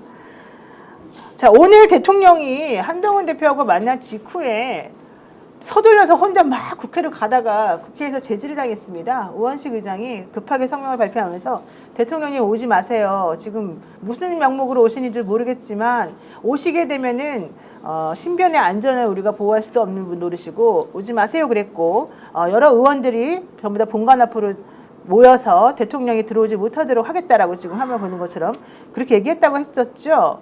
자, 이 상황은 뭐라고 봐야 됩니까? 그게 아까 제가 말씀드린 것처럼 데리고 올 때 경호처에 이제 경호원들을 엄청나게 많이 대동해서 오려고 했기 때문에 그 국회를 장악하려는 겁니까? 또다시? 그럴 가능성도 있다라고 이제 위험성을 가지고 있었던 거죠. 배제할 수 없죠. 그래서 아까 말씀드린 것처럼 헬기가 못 내리도록 헬기 내릴 만한 곳에 모든 것에 차량을 배치해가지고 애초에 차단을 해버린 거죠. 제가 알기로는 경호처가 대단히 중무장한 무기들 중무장이죠. 많이 갖고 네, 있는 걸로 알고 중무장이죠. 있어요. 장갑차도 갖고 있고 아, 미사일들이 모르겠습니다만 거의 그런 수준인 걸로 알고 있습니다. 근데 또 이런 얘기도 있었어요. 국정원 1차장이 오늘 사실 국회에서 나한테 그만두라고 하더니 갑자기 그 인사이동을 중지시키면서 다시 그 국정원장이 와서 다시 일 잘해라 이렇게 말했다. 나는 그것을 보고 대통령이 또다시 같은 행동을 벌일 수 있다고 생각을 해서 내가 오늘 이 상황에 대해서 설명해야 된다고 결심했다. 이렇게 폭로를 했거든요. 네. 이건 무슨 뜻이죠? 아니 지금 국회에서도 긴장감이 여전한 건 네. 윤석열 입장에서 오늘 밤에 또 내일 새벽에 무슨 일을 벌일지 아냐. 그렇죠. 네. 그러면 누군가 물어볼 거 아니에요. 그렇게 얘기하는 근거가 있냐. 네. 근거가 없어요, 이 사람은. 왜냐하면 12월 3일에도 근거가 없어요. 그러네. 아니 그러니까 지금 오늘 밤에 자기가 가지고 있는 권한을 사용해서 네. 어떤 못된 짓을 할지에 대해서 우리는 알 수 없는 겁니다. 왜냐하면 개헌만 해도 그랬잖아요. 네. 누구도 정말 김민석 의원이 얘기할 때도 그랬고 누구도 머릿속에 들어있지 않았어요. 우리 그랬어요. 상상 그 맞아요. 밖에 있는 거예요. 그래서 네. 민주당에서 저건 절대 그런 일이 벌어지면 안 된다고 일종의 예방주사를 놓는구나 라고 생각했지. 그렇죠. 그렇죠. 아니, 청와대 대통령실 대변인도 그렇게 얘기했잖아요. 말도 안 되는 얘기 하지 말라고. 일어났잖아요. 맞아요. 근데 또 일어나지 않는다는 보장이 있나요? 다른 사람이면 보장이 있을 텐데 윤석열에게는 그런 보장이 없는 거예요. 그러니까 지금 시민들 입장에서도 지금 네. 여의도 일대 시민들이 굉장히 많이 있는데 그것도 그런 이유죠. 그러니까 탄핵이 통과될 때까지는 안심할 수 없다. 그래서 완전히 법적으로 헌법과 법률에 따라서 묶어놓지 않으면 안 된다. 윤석열이 직무정지를 해놓은 다음에서야 우리가 안도의 한숨을 쉴 수 있다는 거죠. 그러니까 지금은 사실은 내일 5시로 민주당에서 이 대통령 탄핵 표결안의 시간을 2시간 앞당겼다고 하거든요. 그러니까 지금이 몇 시예요? 9시 정도 됐으니까 내일 5시까지는 시간이 한 20시간. 20시간 정도 남았지 않습니까? 그동안에 사실 대통령이 미쳐가지고 무슨 짓을 한다면 우리가 막을 수가 없는 거예요. 왜냐하면 이 사람이 지금 제일 권력을 갖고 있으니까. 저는 지금도 대통령이 그 용산에 지금 버스가 들락날락거린다 그러지 그런다고 않습니까? 무슨 말인지 모르겠어요. 지금도 대통령이 이거를 뒤집을 방안을 찾기 위해서 군경에 가용한 인력이나 이런 거를 총동원해서 찾고 있다고 저는 생각이 네. 들어요. 그래요? 그래서 사실 제일 겁이 나는 게 경호처예요, 경호처. 경호처라고 봅니다. 군은 합참이 장악했다는 것은 네. 즉 미국과 같이 보고 있다는 뜻이에요. 한미연합사가 같이 보고 있다는 뜻이기 때문에 군은 쉽게 못 움직일 거라고 봅니다. 못 움직일 거라고 보는데 문제는 이제 경호처인데요. 네. 사실 김용현이라는 사람이 경호처장을 하면서 군을 장악했단 말입니다. 군 인사를 개입을 해가지고 네. 그 후임자로 들어온 사람이 제가 누군지 기억도 안 납니다만 역시 김용현이 꼽은 사람 아니겠어요. 우리 윤석열에 대한 엄청난 무대포 충성파일 사람이 가능성이 많습니다. 네. 이 사람이 이 경호처 직원들을 대상으로 해서 어떤 행동을 벌일지 이게 사실 두려운 거고요. 물론 경호처도 이른바 이제 늘공입니다. 늘공이기 때문에 무리하게 이분들이 나서서 뭐 국민들을 향해서 나쁜 짓을 한다고는 생각하지 않습니다만은 그래도 만일의 경우 대비할 필요가 있다 이런 생각이 듭니다. 해외 언론들에서도 지금 윤석열 대통령의 이 행동에 대해서 고개를 절레절레 지금 흔들고 있다라고 얘기하고 있고요. 미국 언론은 물론이고 일부 일본 언론에서도 심지어 정신 상태와 성격 자체에 문제가 있다 이런 얘기까지 좀 하고 있대요. 한국 언론에도 아주 짧게 보도됐지만 저희 가족 중에 한 사람이 태국에서 사업을 하는데 원화를 환전을 안 해주는 거예요. 그러니까요. 깜짝 놀랐어요. 아니 그러니까 우리가 태국을 볼 땐 어떻습니까? 저기는 정말 말도 안 되는 독재 국가고 저는 맨날 군사구태타만 일어나고 그렇죠. 대한민국의 60년대 70년대에 멈춰 있는 거를 우리가 깔봤잖아요. 근데 태국 사람들이 볼 때는 야 니네 잘난 체하는데 그게 뭐냐 한국 돈도 안 받는다 환전 안 한다. 그러게 뭐 깜짝 이래서 놀랐어요. 피해 보는 사람들이 얼마나 많습니까 지금요. 맞습니다. 저 지금 국회의장께서 한덕수 총리 불러야 된다는 생각이 좀 듭니다. 국회의장이 그렇게 해가지고 할 수 있어요? 해결할 수 있어요? 해결할 수는 없더라도 네. 한덕수 총리가 그다음 이제 순계순이기 때문에 어떤 행정적 권한들에 대해 가지고 지금의 이제 공권력들은 윤석열 대통령의 말을 듣지 말아라고 이제 전반적인 이제 사회적 합의가 돼 있는 겁니다. 그렇죠, 그렇죠. 그럼 누군가는 말을 듣는 그 지휘권자가 있어야 되는 거거든요. 네, 네. 그런 부분에서 법률적으로 헌법적으로는 이제 한덕수 총리가 그 다음 서열이 되기 때문에 물론 뭐 한덕수를 다 싫어합니다만은 한덕수가 쿠데타를 저지를 사람은 아니잖아요, 그죠? 그렇죠. 그런 부분에서 뭐 어떤 좀 조치가 필요가 되지 않나 오늘 밤 하루만이라도 특단의 뭔가를 우리도 이제 묘수를 한번 자꾸 찾아봐야 되지 않나. 네. 그래서 대비해야 되지 않나 이런 생각이 자꾸 듭니다. 자, CNN 앵커가 이렇게 말했답니다. 윤 대통령은 물러나지 않을 것으로 보이는데 왜 그런지 모르겠다. 이렇게 얘기했고요. 영국의 이코노미스트 윤 대통령은 사퇴하거나 탄핵 당해야 된다. 자유민주주의 국가에서 이렇게 뻔뻔스러운 쿠데타 시도가 있었다는 것은 충격적이고 수치스럽다. 이렇게 얘기했고요. 일본에서도요. 타데이시 오사무 후지TV 해설위원장은요. 이번 계엄령에 대해서는 정치적 자폭 행위이기도 하고 제정신이 아니었다고밖에 말할 수 없습니다. 의문이 남지만요. 제정신이 아니었다고요. 이렇게 말했다고 하고요. 뉴욕타임즈에서는요. 벌컥벌컥 화를 내는 대통령에게 뭐라 말을 못하는 참모들에 둘러싸인 데다가 충동적인 성격까지 더해져서 자기 발에 쏜 것이다. 이렇게 얘기했답니다. 뉴욕타임즈 너무 정확하지 않습니까? 벌컥 화를 내는 대통령에게 뭐라고 말도 못하는 참모들이 이렇게 둘러싸여 있고 충동적인 성격까지 더해져서 자기 발에 쏜 것이다. 아니 근데 야, 너무 너무 이런 얘기를 들으면서 사실 자존심 상하는데 창피하죠. 저는 윤석열을 찍지 않았지만 네. 우리 국민 중에 상당수가 윤석열을 찍었잖아요. 그럼 찍은 사람들은 뭐가 됩니까?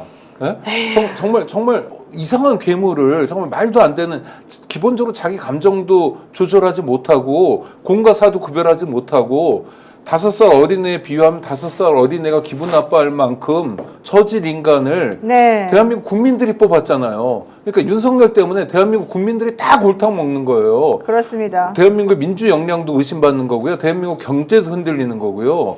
이런 범죄자가 어디 있습니까? 정말 정확히 얘기하는데 윤석열은 국민의 적이고 국가의 적이에요. 알겠습니다. 이쯤 되면 심신상실이 아닌가 싶습니다. 내란죄 재판받을 때 이거 주장하는 거 아닌가 모르겠어요. 주장하겠네요. 그 얘기도 네. 지금 사실은 살짝 나오고 있습니다. 설마 그럴까라고 생각하지만 설마가 사람잡는다는 게 이번에 우리가 또 배운 거라서 어떨지 모르겠습니다. 그러니까 미국 대통령이 핵가방 가지고 다니는데 우리는 대통령이 그런 거 안 가지고 다니니까 다행이네요. 네, 이번에 김병기 의원이 또 확인한 내용이 있습니다. 한번 들어보시죠. 명단을 불러드리겠습니다. 그 체포 대상자니까. 이분 홍 차장이 기억하는 순서입니다.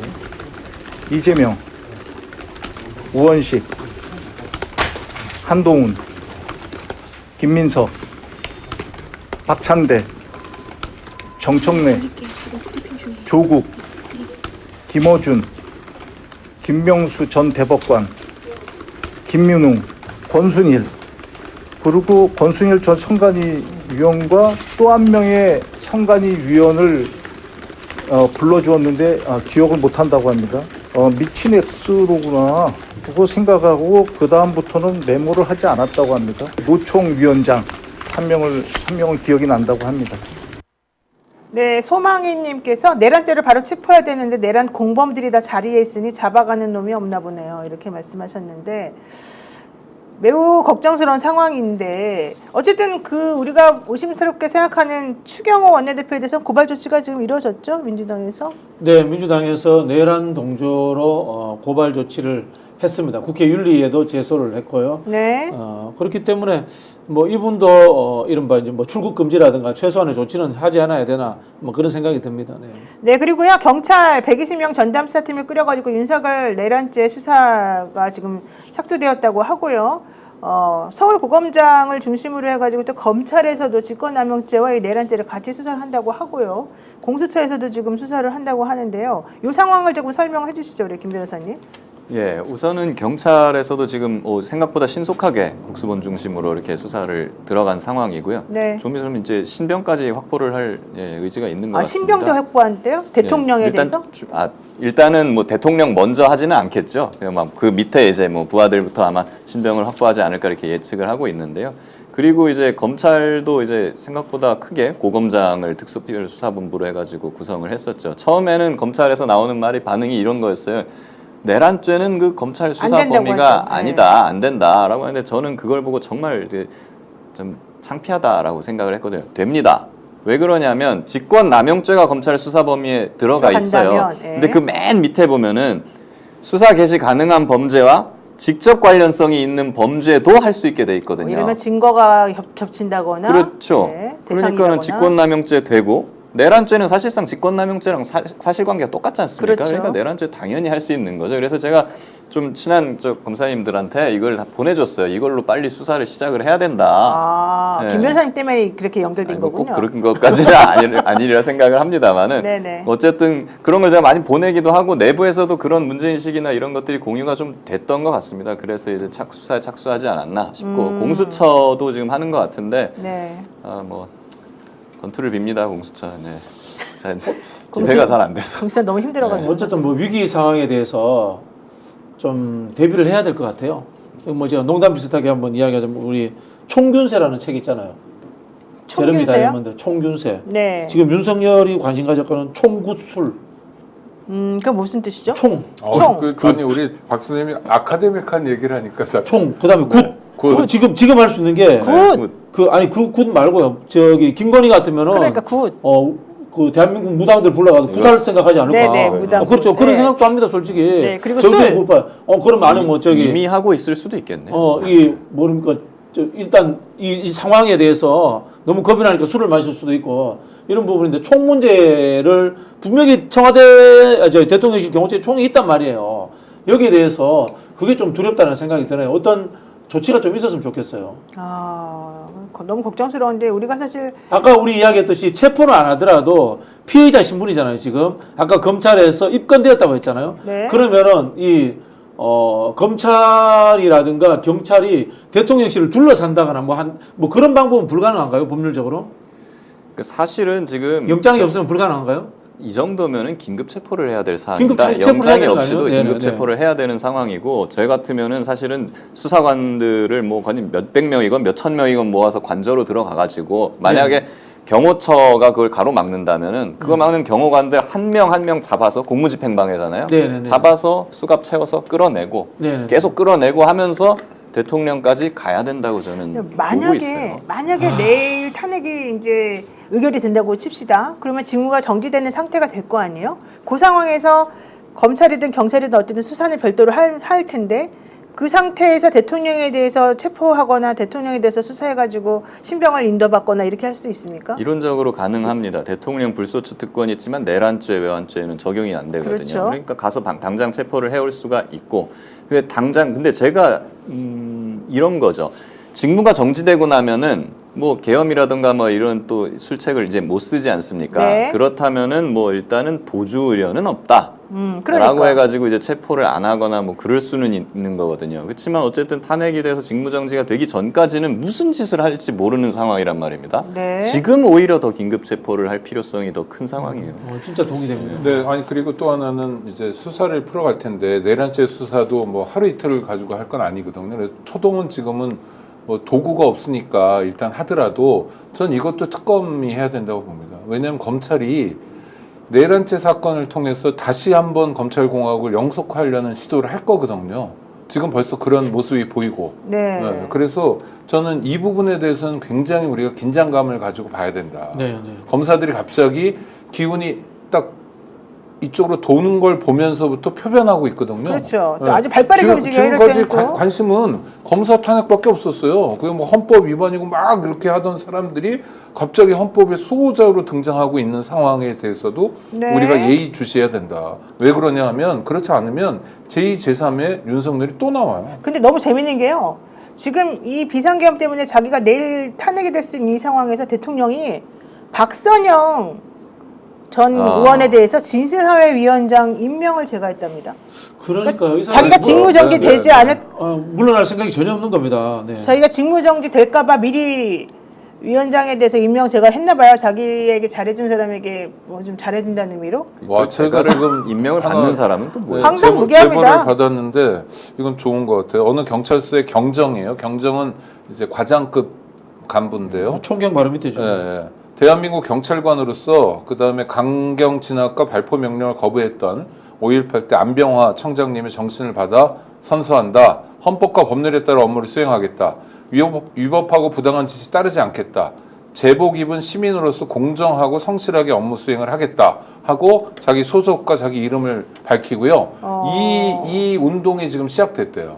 아, 다행이네요. 네, 그러니까 그 총경 같은 이상한 내란 동조자도 있고 민주 경찰관들도 있고 그러네요. 아주 본격적인 진짜 싸움이 진행되는 것 같아요. 그다음에 이런 것도 있네요. 선관위에 침입했다고 했잖아요. 계엄군이 그 계엄이 이제 발령되자마자 사전 투표 서버를 매우 중요하게 확인해 갔다는 거거든요.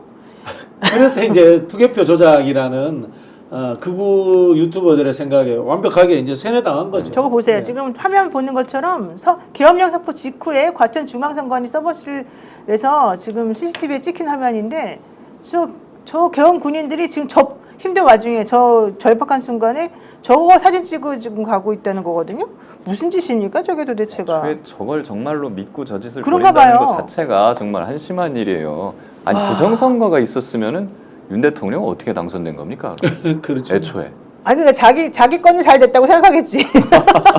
아니면 자기 거가 이재명하고 표차가 훨씬 더 많이 벌어졌거나. 그랬을 수도 있죠. 근데 겨우 0.73밖에 안 그게 나왔다. 뭐야? 한 20% 나야지. 이 와중에 이제 이 상황은 예. 이렇게 판단하시면 됩니다. 저 계엄군들은 저기 오래 머무를 것이다라고 예상을 했던 것 같아요.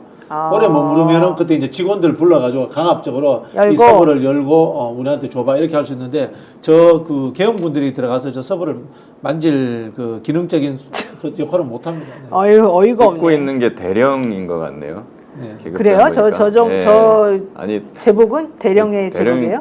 고위 간부인데 저런 걸 찍고 저런 있어요? 거 지급 대령이? 가가지고 모자에 지금 그 3개인데요. 그 무구마가. 세상에. 정말 저 사진 보면서 창피할 것 같습니다. 선관위도 헌법기관이기 때문에 선관위에 무단으로 들어가서 한 행동도 아마 저것도 내란죄 비슷한 어떤 수준의 당연하죠. 네, 그게 될 겁니다. 정말 한심스러운 상황이고요.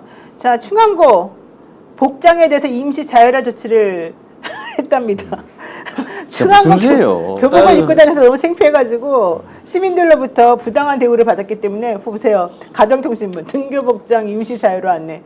와. 생각보다 충암고 출신들이 지금 스트레스 많이 받는 것 같더라고요. 그런 제 아는 그러네요. 분이 이제 따님이 결혼을 해갖고 상견례를 하는데 상대방의 아버님이 충암고 출신이라 그러더라고요. 그래서 아버님이? 예, 연세도 있으실 것 같은데. 그러니까 그래서 충암고 나오셨다면서 했더니 그분이 부끄럽습니다. 이랬다고. 충암이라는 게 저 설립자 구 비리재단 있잖아요. 설립자의 호거든요. 근데 어느 정도 비리를 저지르면 학교 옆에다가 헬스클럽을 세워요. 그리고 헬스클럽 회원권을 고3 엄마들한테 팝니다. 엄마들한테? 고3 담임이. 그러면 고3 담임이 팔면 10장 팔면 뭐 성과급 얼마 주고요. 뭐 태국 여행 시켜주고 그런 거예요. 그래서 교사들이 자괴감을 느껴가지고 조금씩 저항하다가 급식비리 터지고 막 그러거든요. 지금 어느 관선에서 파견 상태일까요? 그럼요. 그래요? 이사였어요. 우리 그렇습니다. 오창희 평론가가 네. 충암고 이사였어요. 네, 아유, 얼마나 엉망이냐면 중학교 건물에 화장실이 하나였어요. 맞아요. 근데 이사장이 자기 방 넓힌다고 화장실을 없앤 거예요. 중학생들이 쉬는 시간만 나오면 뛰어다녀요. 4층짜리 건물을 막 뛰어다녔대요. 하나밖에 없어가지고. 그래서 제가 그 학교에 요강 들고 한번 간 적 있어요. 시위하러. 요강을 들고. 아니 요강이 필요한 학교 아니냐. 맞아. 그래서 조희영 교육감이 그 학교 옆에다가 화장실 건물을 하나 붙여서 세워줬어요. 국민 세금으로. 그게 신문에 한창 또 크게 났었어요. 이 뉴스가. 그런 걸 보고 자라가지고 관저에다가 막 이상한 거 증축하고 막 그러는 건가요? 그런 거 같기도 해요. 네. 아 정말. 충암이 대표적인 비리 사학이었거든요. 구재단이. 그러니까요. 거기를 최고 와이야 간다님이 거기를 왜 보내 그랬었는데 거기 뺑뺑이 아니에요? 뺑뺑이잖아요. 가고 싶다고 가고 안 가고 싶다고 안 가는 데가 아닙니다. 김현주님 똥쌀 권리로 유명한 학교 맞습니다. 이거 저도 제가 한번 옛날에 방송한 적이 있는데 똥쌀 권리를 달라 그러면서 선생님들이 이렇게 다 앞에 나와가지고 데모하던 모습이 정말 눈에 선합니다. 야 대통령이 나왔으면 어쨌든 그런 거 저런 거 다 좀 창피스러운 과거는 잊을 수 있도록 뭔가 조치를 취해줬어야 되는데 오히려 더 부끄러운 상황을 더 연출시켜줬다는 게 더 한심스러운 상황이고요. 자, 우리 내일 5시 정도에 어떤 일이 벌어질지 모르겠지만 내일 집회가 많이 예약되어 있습니다. 반대 집회도 하나 열리기로 되어 있다고 하는데 그것보다 훨씬 많은 인원들이 내일 여의도로 모일 것 같습니다. 내일 국회 앞에서 3시에 그냥 원래는 장소가 광화문하고 여의도로 나눠져 있었는데 다 그냥 전부 다 여의도로 모이기로 했다고 하니까요. 여러분들 3시에 뜻있는 분들 여의도로 모여서 국회 앞에서 좀 다 같이 우리들의 의사를 정치적인 의사를 표현하는 것이 좋을 것 같습니다. 네, 이제 다 됐는데 마지막으로 혹시 하고 싶으신 얘기 있으세요, 김기현 변호사님? 아닙니다. 오늘이 고비잖아요. 네, 오늘과 내일 정말 아무 일도 없이 무사하게 넘어갔으면 정말 좋겠고 내일 누구도 다치지 않고 탄핵이 가결돼서 지금 이 미치광이의 직무가 정지됐으면 좋겠습니다. 네, 맞습니다. 목나라님께서 내전 시작입니다. 헬렌님 하야는 사치입니다. 네, 나 24님 여의도를 꽉 채워보아요. 이런 얘기 하셨는데 우리 박진영 평론가님 한마디 하시죠. 문재인 대통령님 퇴임하신 지 얼마 안 됐으니까 경호처 직원들하고 친하실 거 아니에요. 오늘 밤에 전화 좀 실컷 돌리시면 어떠실까? 라는 부탁 좀 드리겠고요. 청와대 근무하셨던 우리 비서관급 이상 국회의원들 많습니다. 윤건영 의원을 비롯하여 뭐 그런 분들도 오늘 밤새도록 경호처에 좀 전화도 돌려주시고 그런 역할을 해주셨으면 좋겠습니다. 오늘 제 이야기 들으신 시청자 여러분들은 그분들 핸드폰에다가 그런 문자 좀 보내주십시오. 네. 청와대 경호처 직원들에게 전화 좀 해주십사 하는 부탁을 해주시면 그리고 감사하겠습니다. 국민의힘 의원들에게도 네. 좀 연락을 좀 해주세요. 네, 그리고 야당 의원들의 역할이 중요하죠. 국민의힘 의원들한테도 연락하고 정말 네. 양심에 호소해야 되고 또 하나는 국무위원들한테도 연락해서 내란죄 동조하지 말자. 다시 계엄을 선포하려고 하면 네. 당신 명확히 반대하거나 아니면 아예 가지 마라. 네. 이런 거를 오늘 밤에라도 우리가 긴장감을 갖고 하지 않으면 윤석열이란 괴물을 쉽게 쫓아내지 못합니다. 네, 그리고요 내일 많은 인원들이 한 곳으로 모이는 만큼 또 분명히 반대하는 입장들도 있는 만큼 폭력을 선동하는 프락티들이 있을 수도 있다라고 하는 우려들이 좀 있습니다.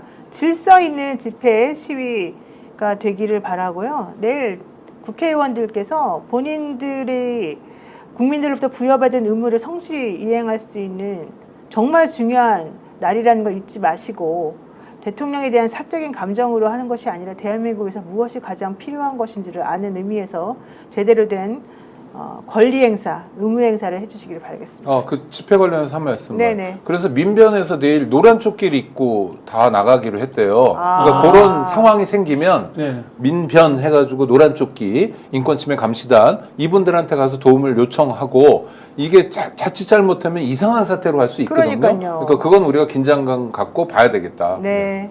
저희도 알겠습니다. 내일 그 새날하고 박시영 TV하고 같은 데서 이제 깃발 들고 우리 민주진보 유튜버들 모이기로 했습니다. 네. 자, 많은 분들 오늘도 정보 많이 얻으셨으니까요. 내일 정확한 판단하시고 내일 또 제대로 된 한번 우리 결집력을 보여주시면 좋겠고요. 네, 스픽스 역전의 우사들 오늘 여기까지 하겠습니다. 고맙습니다. 감사합니다.